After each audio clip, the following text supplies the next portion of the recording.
Yeah, I feel right at home. Honestly, obviously all my experience has been in the Northern Hemisphere, around Europe and the Middle East. And I've been lucky enough to drive a lot of different cars over the years. So jumping into TCR, I've done a bit of front wheel drive before. It was pretty quick for me to get back into the groove with that. The team were great, the series was great, and I love the track, so I felt right at home. And yeah, it's the perfect kind of series for me to kind of start my career in Australia and prove what I can do. Well, if you look at the first round, if we'd had a car which was a little bit more pliable and drivable in the first half of the second race, I think a podium was probably on the cards in race two.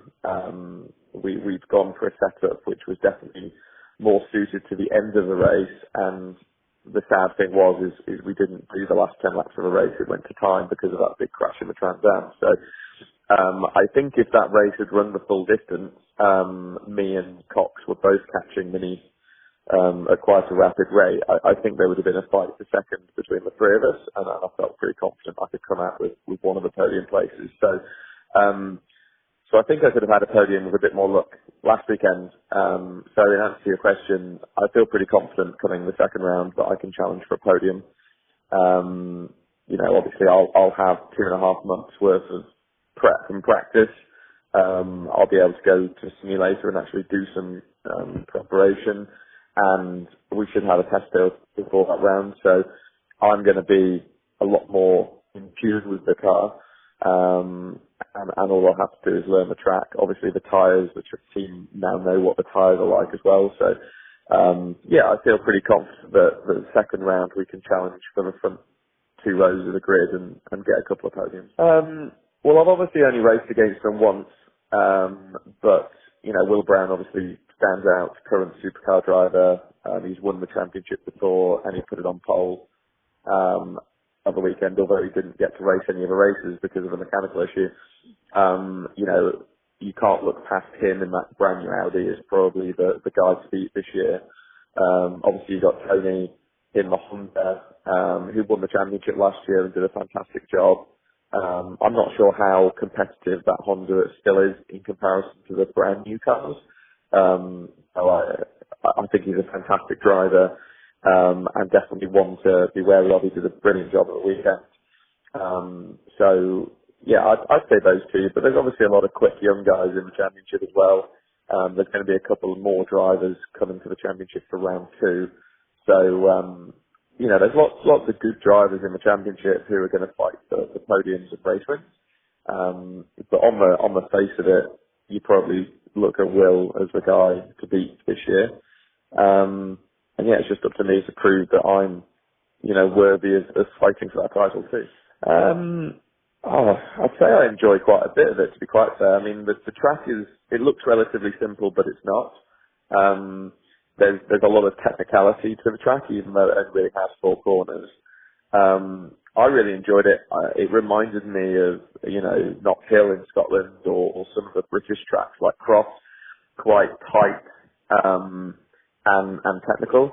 So I normally do quite well at those tracks. So I did really enjoy driving it. It was also my first time in Tassie, so it was really good to go over there. It's a beautiful kind of part of the world, and I really enjoyed being there. The weather was good, so the whole experience was really, really strong. I don't really have a bad word to say about it. That's my only experience of an Australian racetrack up to now. So once I finish the season, I'll probably have my opinions on which tracks I prefer, but ultimately, I really enjoyed driving it, and I had a really good time. As a motorsport fan, obviously everybody loves the V8s and the supercars, and so the Trans Am for me was a really interesting kind of series to watch. The cars look really quite good fun to drive. I don't heel and toe. I never have, never needed to, so I think the H-pad would be a little bit of a challenge for me, but they did look really good fun to drive.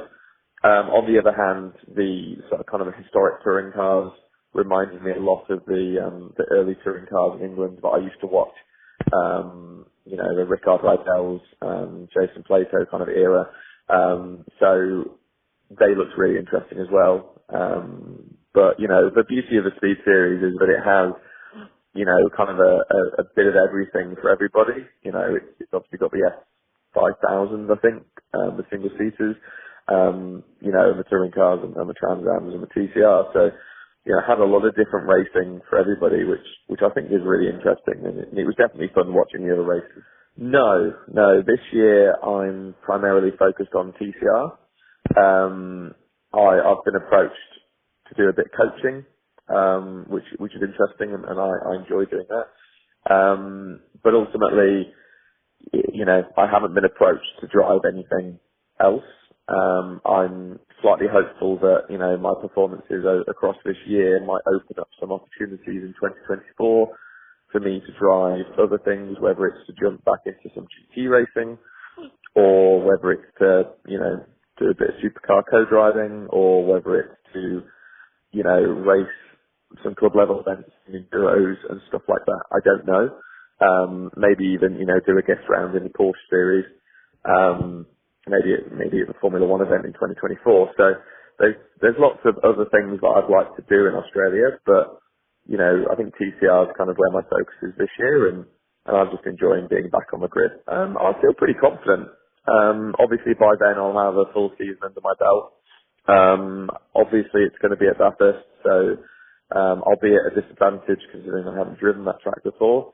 So I think across the year we'll probably aim to try and get a little bit of, track time around Bathurst in some other race. Not sure quite what that is, but I know there was chat about it. But ultimately, I've raced against some of the World Touring Car drivers in my time anyway. Rob Huff did a couple of guest weekends in British Touring Cars, and I raced against him, and, I've raced against some of the other drivers in other series. And I've raced against just as good a driver in what I've done up to now. So, they're obviously going to be on top of their game, and they've obviously got manufacturer backing and the big teams to know exactly what to do with those cars. So it's going to be a challenge for all the locals. However, it gives us a great platform to show off what we can do, and it'll be a great fun race. And we can prove, how good we are up against the world's best. So I run a couple of businesses in the UK. I've got a motorsport PR agency, which is based out of the UK and runs, a decent number of manufacturers, teams, championships, all of that kind of stuff. So I manage that from over here.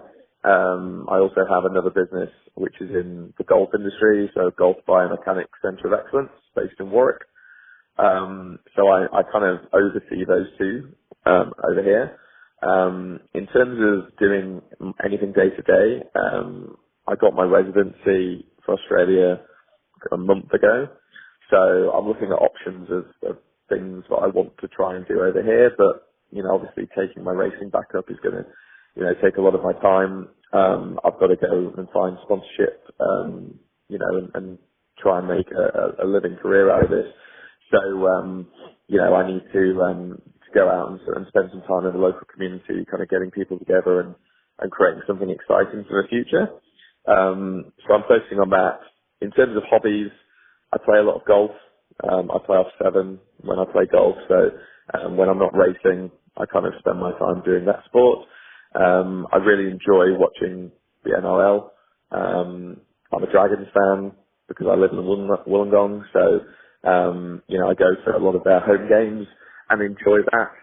And apart from that, just enjoy kind of watching a bit of YouTube, playing on the Xbox with my mates, mainly Call of Duty. And just kind of living a normal life, really.